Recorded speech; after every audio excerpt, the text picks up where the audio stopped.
Hey y'all, it's Megan. Welcome back to the channel. Glad y'all are here today.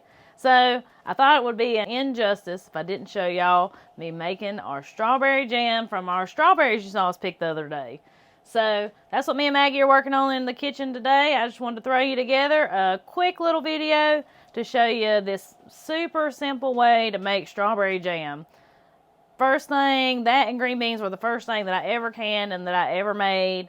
And the way that I do it, like I said, very simple. You can do it. Miss Maggie Moo has topped all of our strawberries for us here. And I done it by myself. You sure did. She did it all by herself.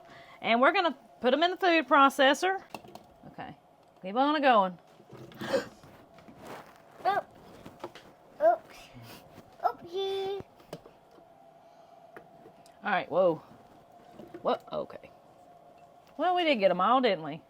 So the first thing we're going to do is just get our strawberries all chopped up. If you don't have a food processor, that's totally fine. I've done them by hand for years, putting them in a big bowl and just mashing them that way. But we're going to use food processor today.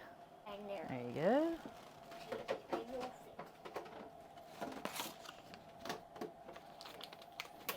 Do the C one.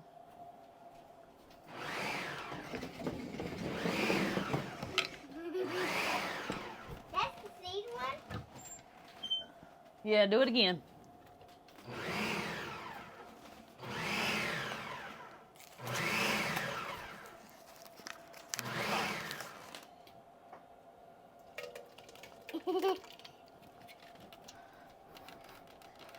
All right, then the sink it goes. So what I use to make my jelly, now you can make it without pectin. I've never done that, but I like to use the SureJell reduced sugar Pectin. So this don't take nearly as much sugar as the yellow boxes, so that's why I like to get these right here. So what you do, literally y'all, you just follow the directions. These used to come with directions inside the box, and to my surprise, I've opened 3 boxes of this just to see. And apparently they don't put directions in them anymore, I guess. My 3 boxes don't have any, and you have to scan this little code on the back to get the directions now. You would think I would remember the directions since I've been making it forever and ever, but I just want to make sure I do it right. So the directions say, you know, we've got our fruit poured in our pot now. We are not cutting on any heat yet. We're going to go ahead and pour our SureJell in there. And then mix in, or that soap? No, we're going to mix it in. We're going to mix that in and put just a tad bit of butter. Just a little tad bit of butter. There we go. All right, you got get all that mixed in there for me, sis. The butter won't mix, but get the rest of it.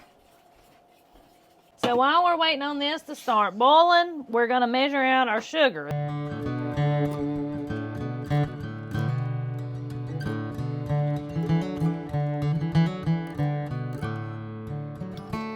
So we're just going to give this a little stir here.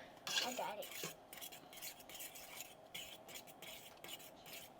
Starting to look like jelly. Yep. Y'all, it looks way redder in real life than it looks like on this video.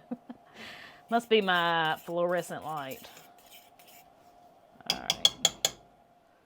So we've come up to a good boil here that doesn't stop when I stir it. See there? So we're ready to add our sugar. No, all at one time. And that's why we pre-measure, because you're supposed to pour it all at one time. There we go. Hang on, I got it.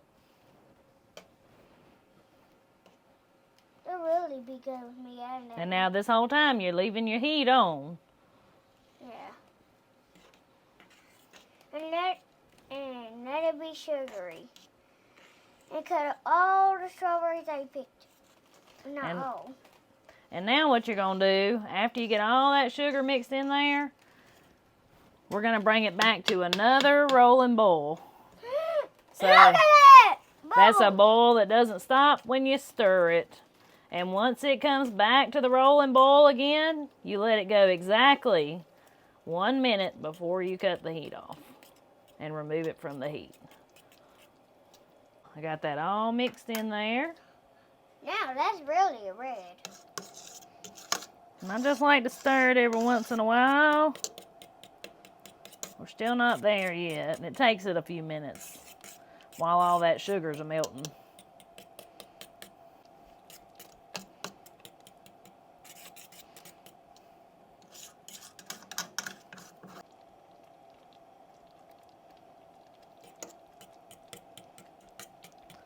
So, at this point, I'm going to say it's safe to start our timer for exactly 1 minute.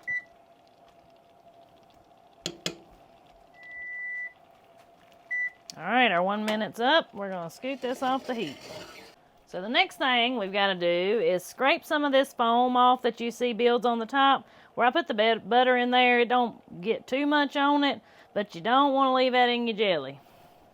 Believe me, I have tried the lazy way around and not scraping that stuff off, and it makes the texture of your jelly like super weird. So don't do that. Scrape the foam. So I just use a metal spoon and just kind of scrape along the top here like that. And I'll put that in there with my strawberry tops. The chickens will love that little sweet treat.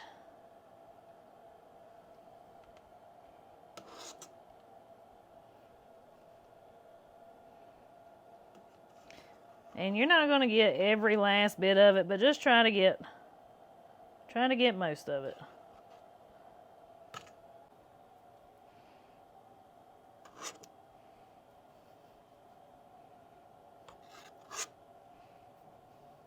Now, we're ready to get this in our jars. So this is where things get a little unorthodox, the way that I do it. So just remember, I'm not telling you this is how you should do it. This is just how I do it. So just how I was taught and different things. And it just works for me. Okay, y'all, you do what you want to. It just works for me. Alright, so hot jelly into hot jars. I actually had my jars in a 200-degree oven for about 30 minutes. We're going to get this in there.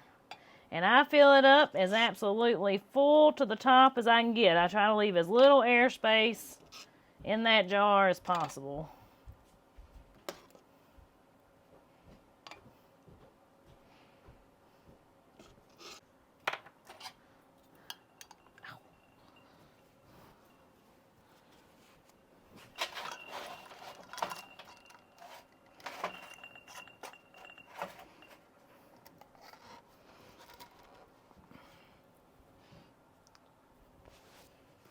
And on to the next one. Now this SureJell says that it makes, I think it said it makes 8 jelly jars full. I don't usually get quite as many as it says. Maybe it's because I fill them so full. I really don't know. But that's just me. Try to keep an eye on my edges. There we go.